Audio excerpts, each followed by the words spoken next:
Corner channel आणि मी आहे सायली।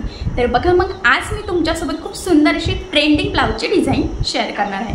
बऱ्याचदा आपल्याला त्याच डिझाइन बघून कंटाळा येतो, डिझाइन कशी बनवावी, कॅनव्हास पेपर यूज करायचा की नाही, पॅच असेल तर तो कसा बनवायचा, कसं जॉईन करायचं, हे बरेचसे प्रश्न पडलेले असतात आणि साडी खूप छान असते आणि डिझाइन वेगळी युनिक बनवायची आहे। तर आज मी तुमच्यासोबत खूप सुंदर अशी लेटेस्ट ट्रेंडिंग ब्लाउजची डिझाइन शेअर करणार आहे।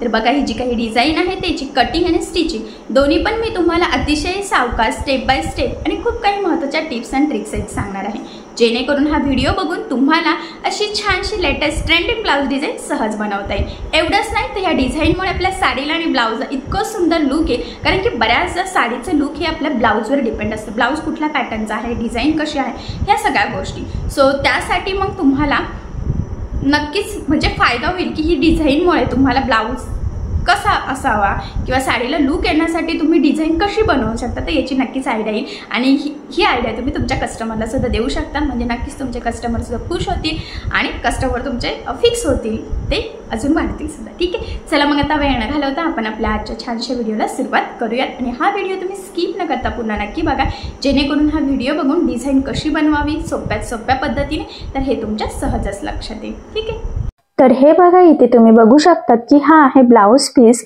आणि हा जो काही ब्लाउज पीस आहे ना तर हा ऍक्च्युली ब्रासोचा जसा कपडा असतो ना तसा आहे आणि याचा बॅक पार्ट आणि ब्लाउजचा बॅक पार्ट असं दोन्हींची आपण इथे कटिंग करून घेतलेली आहे। आणि सगळ्यात आधी आता मी तुम्हाला या बॅक पार्टचं मेजरमेंट सांगते, म्हणजे तुम्हाला तुमच्या मापानुसार अशा पद्धतीचा जर ब्लाउज असेल तर कशा पद्धतीने मार्किंग, कटिंग, स्टिचिंग करावी तर हे सहजच लक्षात यावं यासाठी। त्याचबरोबर हा जो काही बॅक पार्ट आहे तर हा 2 कलरचं कॉम्बिनेशन तुम्हाला इथे लक्षातच येईल।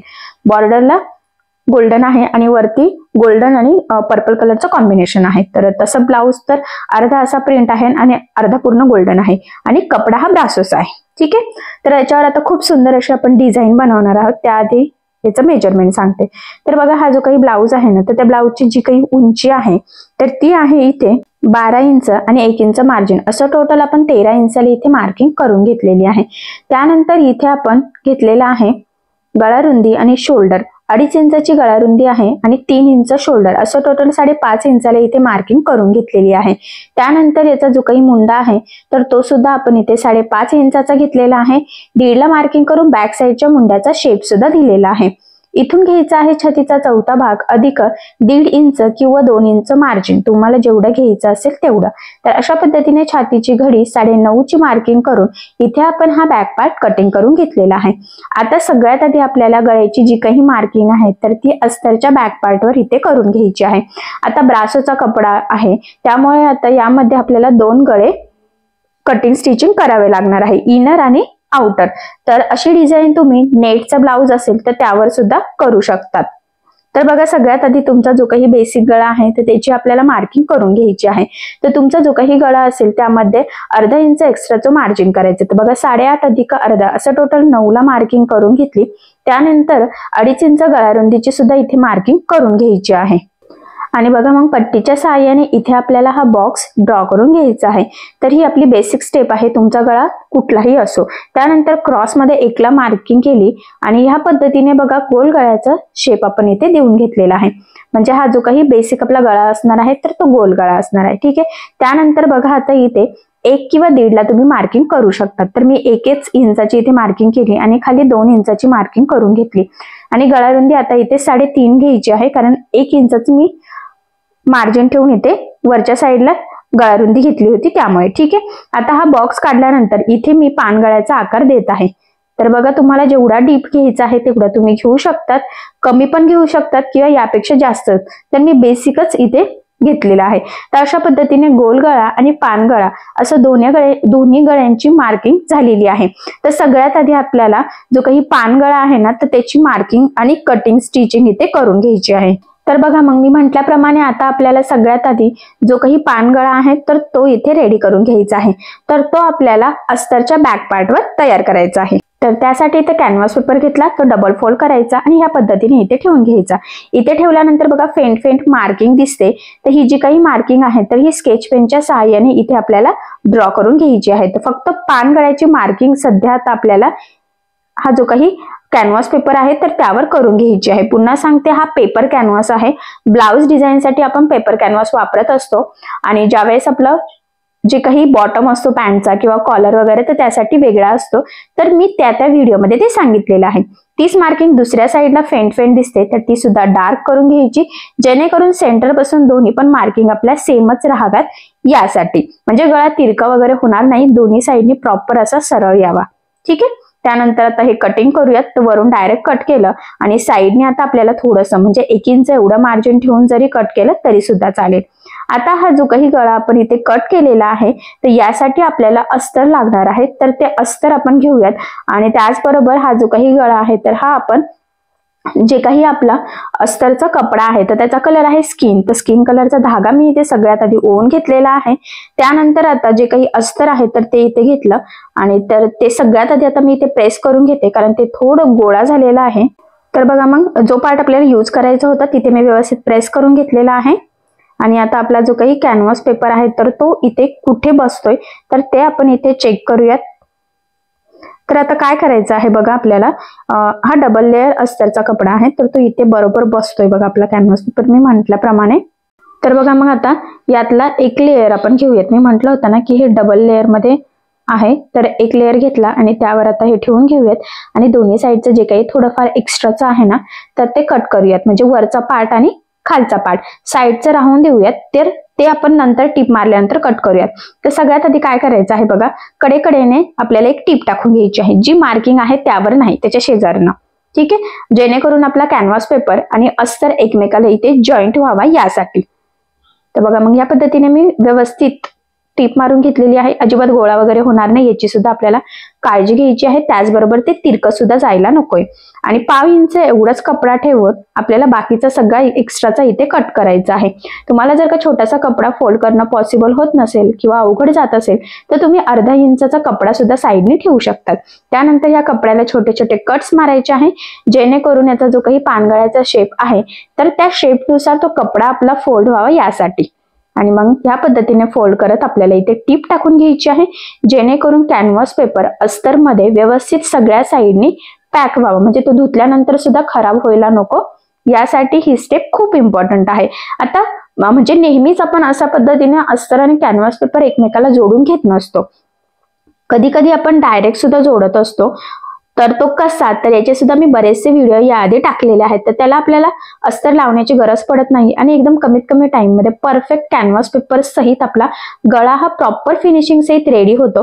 पण ज्या वेळेस असं सेपरेट तयार करायचं असेल, अस्तर वगैरे नसेल त्या गळ्याला, तर अशा वेळेस आपल्याला ह्या पद्धतीने आधी कॅनव्हास पेपरला अस्तर लावून पॅटर्न रेडी करावं लागतं. तर बघा, हे सगळ्या साईडने जोडून झालं. त्यानंतर व्यवस्थित काटोकाट एक्स्ट्राचं मी इथे कट करून घेते. आणि आता आपल्याला हा जो काही अस्तरचा पार्ट आहे तर त्यावर कॅनव्हास पेपर लावून पानगळ्याचा गळा रेडी करून घ्यायचा आहे. तर बघा, मी सेंटरला मार्किंग केलेली आहे आणि आता जो काही आपला हा गळा आहे तर त्याची सुद्धा सेंटरला मार्किंग करून घ्यायची आहे. म्हणजे हा जो काही गळा आहे तर त्याचा सेंटर आणि आपला जो काही बॅक पार्ट आहे तर त्याचा सेंटर मॅच करत बरोबर मध्यभागी आपल्याला हा गळा रेडी करता यावा यासाठी. तर ह्या पद्धतीने दोन्ही पण सेंटर मॅच करत सगळ्यात आधी आपल्याला मध्यभागी एक टीप टाकून घ्यायची आहे. आता ही टीप टाकायची आहे त्याचं सगळ्यात महत्वाचं कारण म्हणजे सेंटरमध्ये जर का आधी व्यवस्थित टीप टाकली ना तर दोन्ही साईडनी नंतर गळ्याचा जो काही आकार आहे ना तर तिथे टीप टाकणं आपल्याला सोपं जातं. पण जर आपण डायरेक्ट जसा शेप आहे तसं जर टीप टाकायला गेलं तर बऱ्याचदा गळा हा तिरका होऊ शकतो. त्यामुळे ही स्टेप तुम्ही आवर्जून फॉलो करायची. मध्यभागी टीप झाल्यानंतर बघा, या पद्धतीने जी काही मार्किंग आहे गळ्याची एक्झॅक्टली त्यावरच आपल्याला टीप टाकून घ्यायची आहे. कारण आता तुम्ही जशी टीप मारणार तसाच आपला गळ्याचा आकार इथे रेडी होणार आहे. त्यामुळे ही स्टेप अतिशय काळजीपूर्वक तुम्हाला करायची आहे. जर का तुमची टीप थोडी सुद्धा पुढे मागे झाली तरी तुमचा गळ्याचा आकार पुढे मागे होणार आहे. त्यामुळे अतिशय व्यवस्थित काळजीपूर्वक बघा, मी इथेही टीप टाकून घेतलेली आहे.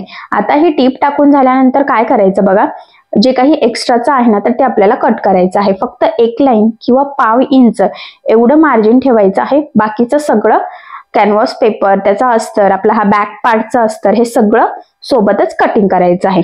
तर बघा, हे कटिंग झाल्यानंतर याला द्यायचे आहे आपल्याला छोटे छोटे कट्स, जेणेकरून ज्यावेळेस आपण हा कॅनव्हास पेपर आतमध्ये फोल्ड करू तर तो प्रॉपर फिनिशिंग सहित फोल्ड व्हावा. त्यासाठी ही स्टेप खूप इम्पॉर्टंट आहे. फक्त काळजीपूर्वक कट्स मारायचे आहे. ब्लाऊजचा जो काही मेन आपला फॅब्रिक आहे त्याला कट जाणार नाही याची काळजी घ्यायची. त्यानंतर हा पार्ट आपल्याला बघा अलगद ह्या पद्धतीने आतमध्ये फोल्ड करायचा आहे. हे बघा सगळ्या साईडने आधी सेट करून घेऊयात. पानगळ्याचा हा जो काही कोपरा आहे तर तो सुद्धा व्यवस्थित बाहेर काढून घ्यायचा आहे बघा. आणि हे सगळं व्यवस्थित आतमध्ये फोल्ड करून घेऊन प्रेस करायचं आणि मग आपल्याला गळ्याला द्यायची आहे इथे दाबटीप. तर बघा मग इथे दाबटीप देताना काळजी घ्यायची आहे की आपला जो काही आतला कपडा आहे, अस्तर झालं, कॅनव्हास पेपर झाला, तर तो वरती दिसणार नाही, जेणेकरून आपण हा जो काही गळा आहे तर हा प्रॉपर फिनिशिंग इथे रेडी व्हावा यासाठी ही स्टेप इम्पॉर्टंट आहे. तर बघा व्यवस्थित काळजीपूर्वक थोडं थोडं पकडत आपण इथे दाबटीप देऊन घेत आहोत. तर बघा मग व्यवस्थित काळजीपूर्वकच मी इथे ही टीप देत आहे. आणि इथे तुमच्या लक्षात येईल की गळ्याचा शेप सुद्धा किती प्रॉपर असा फिनिशिंग सहित फायनली रेडी झालेला आहे. तर अशा पद्धतीने खूप सुंदर असा पानगळ्याचा आकार आपला इथे तयार झालेला आहे. ठीक आहे, आता हा झाला अस्तरवर बनवलेला गळा. आता यानंतर पुढची स्टेप आहे की आपल्याला मेन फॅब्रिक आणि अस्तर एकमेकाला जोडून घ्यायचं आहे. तर त्यासाठी काय करायचं आहे आपल्याला बघा इथे ब्लाऊजचा जो काही बॅक पार्ट आहे ना तर तो इथे आपण उलटा ठेवून घेतलेला आहे आणि त्यावर आपण अस्तरचा हा पार्ट सरळ ठेवलेला आहे. ठीक आहे, आणि कमरेच्या साईडने साधारणतः अर्धा इंच एवढं मार्जिन ठेवत आपल्याला इथे टीप मारून घ्यायची आहे. तर बघा मग फायनली इथे आपण ही टीप टाकून घेतलेली आहे. आणि आता ही कमरेच्या साईडला टीप टाकून झाल्यानंतर कमरेच्या साईडला ब्लाऊजचा जो काही एक्स्ट्राचा कपडा असेल थोडाफार किंचितसा तर तो कट करून घ्यायचा आहे. आणि यानंतर बघा ह्या पद्धतीने ते सरळ करायचं आहे. आणि आता आपल्याला इथे द्यायची आहे कमरेच्या साईडला दाबटीप. तर इथे सुद्धा बघा दाबटीप देताना काळजी घ्यायची आहे की जो काही आपला अस्तरचा कपडा आहे तर तो वरती दिसणार नाही, जेणेकरून आपली फिनिशिंग बिघडायला नको. आणि ह्या स्टेपमुळे काय होतं की इथे आपल्याला कमरपट्टी वगैरे लावण्याची गरज पडत नाही आणि ब्लाऊजची फिनिशिंग सुद्धा खूप सुंदर येते. सो अशा पद्धतीने तुम्ही सुद्धा कमरेचा पार्ट रेडी करून नक्कीच बघा. ठीक आहे, तर बघा मग इथे प्रॉपर फिनिशिंग सहित आपला खालचा पार्ट रेडी झालेला आहे. त्यानंतर आता आपल्याला इथे बघा सेंटरला एक मार्किंग करायची आहे आणि इथे दोन्ही साईडच्या शोल्डरला सुद्धा एक एक पिन लावून घ्यायची आहे. त्याआधी गळारुंदी मोजून घेऊयात. तर गळारुंदी टोटल झाली होती 3.5, म्हणजे जिथे आपला पानगळ्याचा आकार होता तिथे. तर ती 3.5ची मार्किंग करून घेतली सेंटर पासून दोन्ही साईडला. आणि बरोबर त्याच मार्किंगवर इथे आपण पिन लावून घेऊयात दोन्ही पण साईडला. ठीक आहे, आता ह्या पिना लावून झाल्यानंतर आपल्याला ह्या पद्धतीने अस्तर आणि मेन फॅब्रिक एकमेकाला जोडून घ्यायचं आहे. तर अतिशय व्यवस्थित जेवढं शक्य आहे तेवढं कमीत कमी मार्जिन पकडायचं आहे. आणि टीप मारताना कुठेही गोळा वगैरे होणार नाही, तिरकं जाणार नाही याची सुद्धा काळजी घ्यायची. आता शोल्डर पर्यंत आल्यानंतर खाली पुन्हा आपल्याला जो काही आपला गळ्याचा पार्ट आहे ना तर तिथे सुद्धा टीप टाकून घ्यायची आहे. म्हणजे जी आपली दाबटीप आहे ना बरोबर त्यावरच टीप मारली तरी चालेल, म्हणजेच हा अस्तरचा पार्ट आपला मेन फॅब्रिकला व्यवस्थित जोडला जाईल. तर बघा मग कुठेही गोळा न होता अतिशय काळजीपूर्वक सावकाश आपण इथे टीप मारून घेत आहोत, जेणेकरून आपली डिझाईनची फिनिशिंग छान यावी, ब्लाऊज छान दिसावा. त्यासाठी ही स्टेप खूपच इम्पॉर्टंट आहे. ज्यावेळेस इनर आणि आउटर गळा असतो त्यावेळेस थोडा टाइम लागतो आणि स्टिच करणं सुद्धा थोडं डिफिकल्ट होतं. आता इथपर्यंत आल्यावर इथून पुन्हा ॲज इट इज आपल्याला जोडून घ्यायचं आहे बघा टीप मारून. आणि कुठेही गोळा होणार नाही याची सुद्धा आपल्याला इथे काळजी घ्यायची आहे. तर बघा आता इथपर्यंत जोडून झाल्यानंतर जो काही आपला ब्लाऊज पीसचा एक्स्ट्राचा कपडा आहे तर तो इथे आपल्याला कट करून घ्यायचा आहे बघा. म्हणजेच आपला परफेक्ट मापाचा बॅक पार्ट रेडी होईल. कारण तुम्हाला सगळ्यांनाच माहित आहे अस्तरवर आपण नेहमी परफेक्ट कटिंग करत असतो आणि ब्लाऊज पीसचा पार्ट आपण एक्स्ट्राचं मार्जिन ठेवून कट करत असतो, जेणेकरून स्टिचिंग करताना आपल्याला सोपं जावं. म्हणूनच खास इथे आपण आपला एक गळा रेडी झाल्यानंतर एकमेकाला जोडून हा पार्ट परफेक्ट रेडी करून घेतलेला आहे. आता हे रेडी करून घेतल्यानंतर या पद्धतीने बघा बरोबर घडी घालायची आहे आणि सेंटरला आपल्याला इथे आता बघा सेंटर पासून 2.5 इंच गळारुंदीची मार्किंग करून घ्यायची आहे, जी आपली बेसिक गळ्याची असते ती. आणि जेवढा गळा होता ना 9 इंचाचा तर त्याची सुद्धा मार्किंग करायची आहे. पुन्हा 2.5 इंच खालच्या साईडने मार्किंग केली आणि पट्टीच्या सहाय्याने आपल्याला इथे हा बॉक्स ड्रॉ करून घ्यायचा आहे. तर खालची बघा गळारुंदी पुन्हा मी एकदा कन्फर्म करून घेते आणि बरोबर या पद्धतीने ही लाईन ड्रॉ केली. आता क्रॉस मध्ये एकला मार्किंग करून गोल गळ्याचा शेप इथे देऊन घेतलेला आहे. आता ही जी काही मार्किंग केलेली आहे एक्झॅक्टली त्यावरच आपल्याला इथे कटिंग करून घ्यायचं आहे. ठीक आहे, म्हणजे मेन गळा गोल आणि आतला आपला पानगळा आहे. आता हे कटिंग झाल्यानंतर इथे आपल्याला गळापट्टी लावावी लागणार आहे. तर गळापट्टी लावण्यासाठी आपल्याला जो काही अस्तरचा कपडा असतो तर तोच यूज करावा लागणार आहे। तर बघा मग इथे क्रॉसमध्ये 1 इंचाचं मार्जिन ठेवून आपण मार्किंग केली क्रॉसमध्ये, यासाठी की आपल्याला स्ट्रेचेबल कपडा लागत असतो यासाठी। आणि 1-1 इंचाच्या पट्ट्या कट करायच्या आहे। आणि ज्यावेळेस आपण गळापट्टी म्हणजे गळ्याला गळापट्टी लावून गळा रेडी करत असतो त्यावेळेस स्ट्रेचेबल कपडा असला तरच गोल गळा व्यवस्थित येतो। त्यामुळे स्ट्रेचेबल कपड्यात म्हणजे तिरक्या कपड्यामध्ये नेहमी पट्ट्या कट करायच्या, हा पॉईंट सुद्धा लक्षात राहू द्या। आता 2 पट्ट्या तर आपल्याला इथे लागणार आहे, तर एक पट्टी सरळ दुसरी उलटी ठेवून इथे डबल टिप देऊन घेऊयात, म्हणजे 2 पट्टी आपल्या जॉईंट होतील। त्यानंतर इथे एकदम कमी आपल्याला मार्जिन ठेवायचं आहे आणि स्टार्टिंगचं पण सरळ कट करून घेतलं। आता ते आपल्याला बघा इथे डबल फोल्ड करून गळ्याच्या साईडनी ही पट्टी लावून घ्यायची आहे आणि ही पट्टी लावताना साधारणतः 1/2 इंच एवढं मार्जिन आपल्याला इथे ठेवायचं आहे। तर बघा व्यवस्थित एकसारखं मार्जिन पकडत पकडत आपण ह्या गळ्याच्या साईडनी ही पट्टी लावून घेऊयात। तर अतिशय काळजीपूर्वक आपल्याला ही पट्टी लावायची आहे, कारण आता संपूर्ण ब्लाउजचं फिनिशिंग आपलं ह्या गोल गळ्यावर डिपेंड आहे आणि म्हणूनच तो व्यवस्थित फोल्ड व्हावा, आपला गळा व्यवस्थित व्हावा, यासाठी इथं आपण स्ट्रेचेबल कपड्यामध्ये पट्ट्या काढलेल्या आहेत।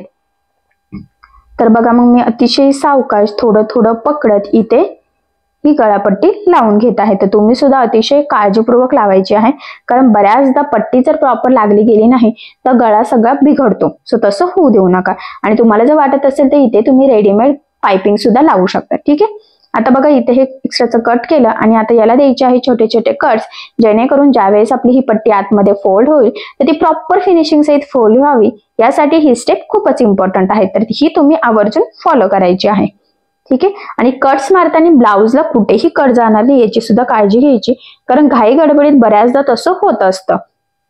तर बघा मग आता कट्स मारून झाल्यानंतर ही या पद्धतीने प्रेस करायची आणि आतमध्ये फोल्ड करून आपल्याला इथे 1/2 इंच एवढं मार्जिन ठेवत टीप टाकून घ्यायची आहे। दाब टीप देतो तशी नाही, जशी आपण पट्टी लावल्यानंतर देतो ना सेम त्याच पद्धतीने इथे आपल्याला टीप टाकून घ्यायची आहे, व्यवस्थित काळजीपूर्वक सारखी।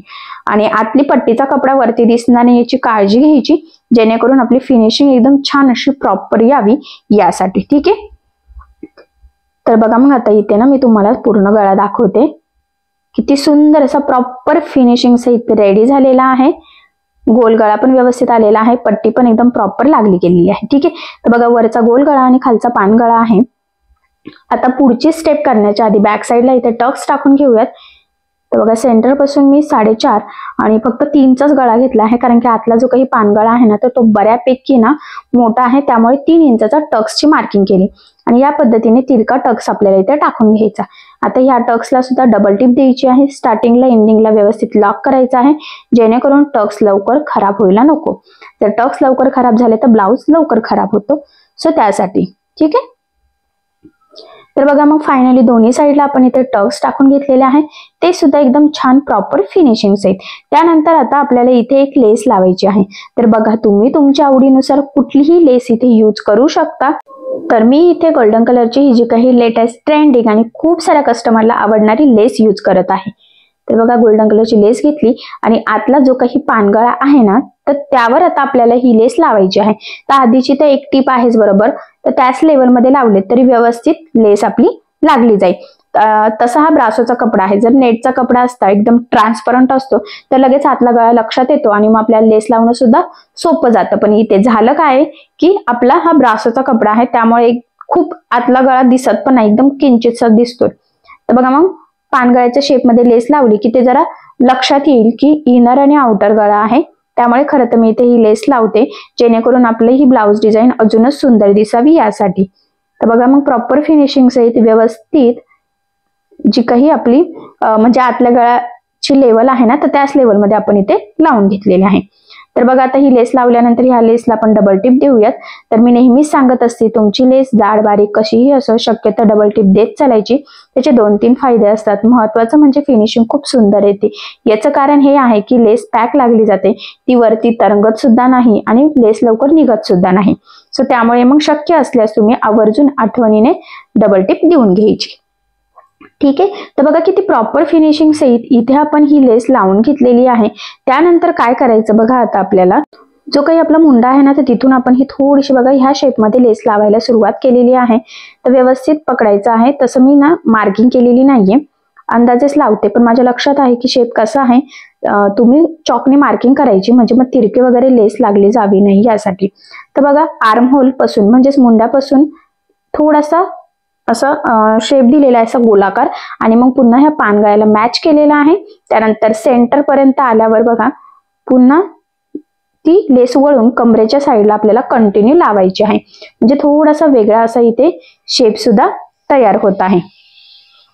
ठीक आहे. आता ह्या लेसला सुद्धा आपण डबल टिप देऊन घेऊयात आणि तुमच्या लक्षातच येईल की किती सुंदर शेप सहित आपली ही लेस इथे लागली गेलेली आहे.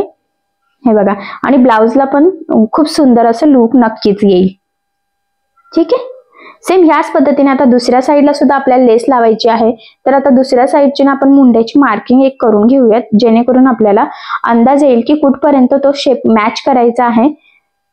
तर तुम्ही आधी चॉकने जर मार्किंग केली तर ह्या पद्धतीने फोल्ड करून प्रेस करायचं, म्हणजे हीच मार्किंग दुसऱ्या साईडने सुद्धा होईल. ठीक आहे. तर बघा मी थोडीशी इथे मार्क करून घेतलेला आहे, जेणेकरून लेस लावण्याचा अंदाज यावा यासाठी.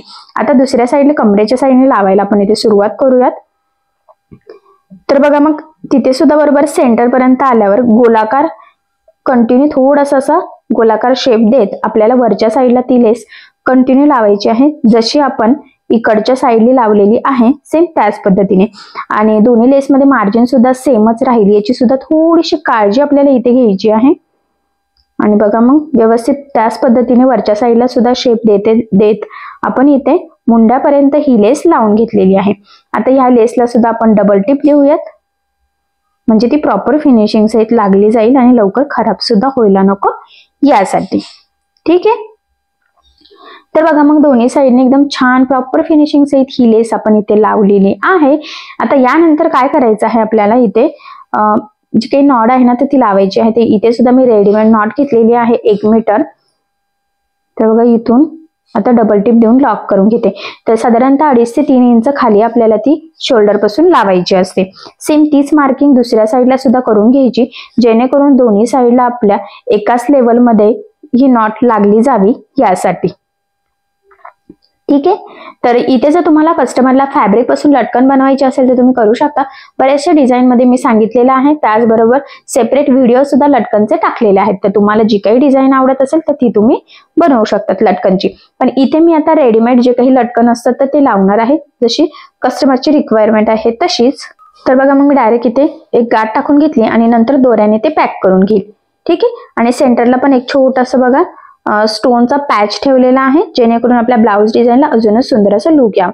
सो फायनली जर ब्रासोचा कपडा असेल किंवा नेटचा कपडा असेल तर अशा पद्धतीने इनर आणि आउटर गळ्यासोबत तुम्ही खूप सुंदर लेटेस्ट ट्रेंडिंग ब्लाउजला खूप छान सुंदर असं लुक येणारी ब्लाउज डिझाईन नक्कीच बनवू शकतात. आणि मी तुम्हाला संपूर्ण कटिंग स्टिचिंग अतिशय व्यवस्थित सांगितलेले आहे आणि खूप काही महत्त्वाच्या टिप्स अँड ट्रिक्स सांगितलेल्या आहेत, जेणेकरून तुम्हाला आपला आजचा हा व्हिडिओ बघून अशी छानशी ब्लाउज डिझाईन सहजच बनवता यावी. आणि याची पद्धत इतकी सोपी आहे की जरी तुम्ही कोणी नवीन शिकत असाल तरी सुद्धा तुम्हाला अशी ब्लाउज डिझाईन सहजच स्टिच करता यावी यासाठी. सो नक्की ट्राय करून बघा. ठीक आहे.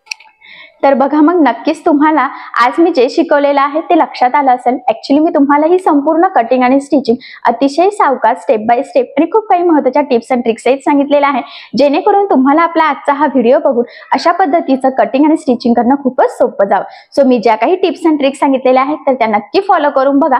आणि यामध्ये जर तुम्हाला काही प्रॉब्लेम येत असेल तर मला कमेंट करून नक्कीच कळवा. मी तुमच्या प्रश्नाची उत्तर देण्याचा नक्कीच प्रयत्न करेन. ठीक आहे. सो चला मग आता आपण आपला आजचा व्हिडिओ इथेच थांबूयात आणि तुम्हाला आपला आजचा व्हिडिओ कसा वाटला हे मला कमेंट करून नक्की कळवा.